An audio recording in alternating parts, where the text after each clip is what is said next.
Kedengarannya sih, gratifikasi itu mirip dengan gravitasi. Tapi ternyata beda. Bahkan, konon keduanya bisa dianggap saling kebalikan. Jangan sampai salah ngomong. Gratifikasi.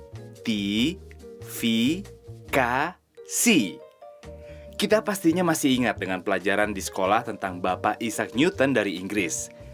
Suatu ketika, beliau duduk-duduk di bawah pohon dan kejatuhan buah apel. Dari kejadian itu, Pak Newton mendapat ilham tentang gaya tarik bumi, yakni gravitasi. Nah, kalau gratifikasi itu adalah kebalikan dari yang dialami Pak Newton. Melawan hukum alam. Buah apelnya justru terbang ke atas, dari tanah menuju pohon. Ini tentu bukan sulap dan bukan sihir. Sekarang, mari kita umpamakan pohon sebagai pejabat atau pegawai negeri. Lalu, tanah kita umpamakan sebagai rakyat dari semua lapisan masyarakat, termasuk pengusaha. Nah, buah apelnya ia bisa kita anggap sebagai bentuk pemberian atau gratifikasi. Jadi, dengan ilustrasi gambar ini, yang dianggap sebagai gratifikasi adalah segala macam bentuk pemberian yang diberikan oleh masyarakat atau pengusaha kepada pejabat atau pegawai negeri. Tentu saja, pemberian tersebut ada kaitannya dengan jabatan dari sang pejabat atau pegawai negeri itu. Gratifikasi ini bisa dianggap suap loh. Gratifikasi menjadi barang haram karena menyusahkan rakyat di sepanjang perjalanan hidup mereka. Gratifikasi menghancurkan moral bangsa. Bayangkan saja, waktu kita lahir, orang tua kita harus membayar atau memberi uang terima kasih terhadap pelayanan untuk bisa mendapatkan akta kelahiran. Hanya dengan cara itu kita bisa diakui sebagai warga negara Republik Indonesia. Parah kan? Dan praktek bayar ini, bayar itu, sogok sana, sogok sini terus berlanjut ketika kita masuk sekolah. Saat mencari kerja dan bekerja, kemudian menikah, terus punya anak, hingga saat kita kembali menghadap Tuhan. Iya, sewaktu mengurus surat kematian, pemakaman, dan lain-lain, keluarga kita diharuskan membayar lagi. Parah kan?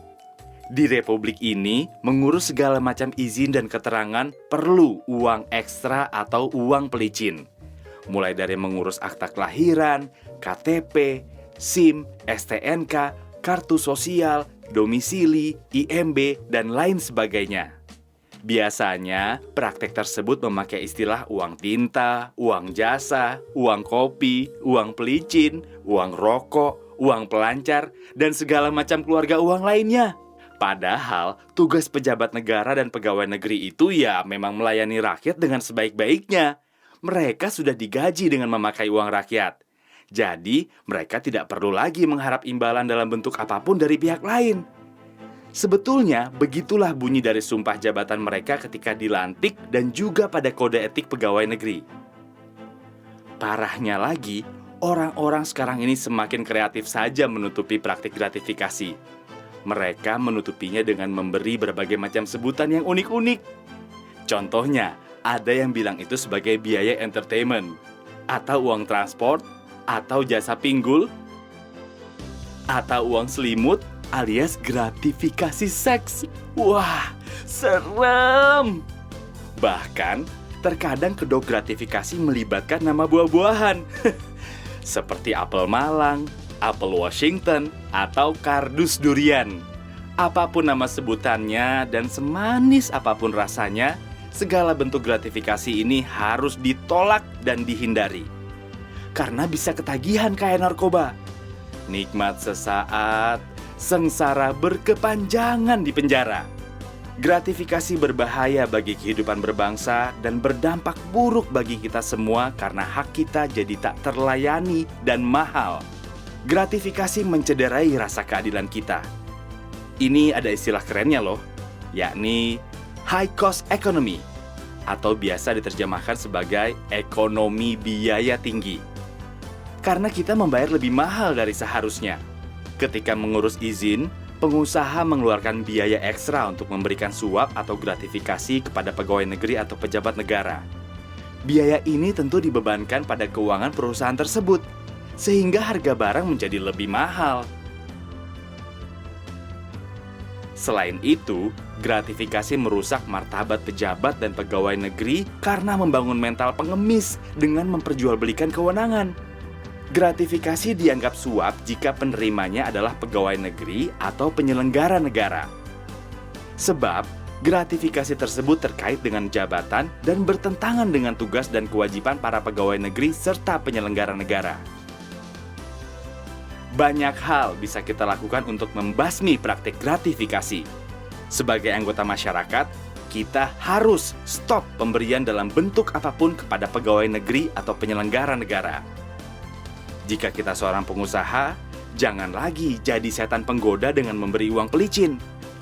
Kalau pekerjaan kita sebagai pegawai negeri, jangan sampai menerima gratifikasi dalam setiap pelayanan yang diberikan kepada masyarakat, apalagi meminta. Selain itu, kita semua harus mengawasi dan melaporkan praktek-praktek gratifikasi kepada KPK. Negeri yang indah ini akan semakin nyaman bila mana tidak ada praktek gratifikasi. Sebab, hak masyarakat akan terlayani dengan maksimal dan gratis. Tidak ada pilih kasih di antara si kaya dan si miskin. Dengan membasmi gratifikasi, kebiasaan korupsi akan ikut menghilang dari budaya kita. Dampak lebih jauhnya, masyarakat semakin percaya kepada pemerintahnya. Dan yang lebih jauh dari itu, harga barang-barang kebutuhan akan menjadi lebih murah karena proses perizinannya tidak memerlukan suap dan waktu yang lama.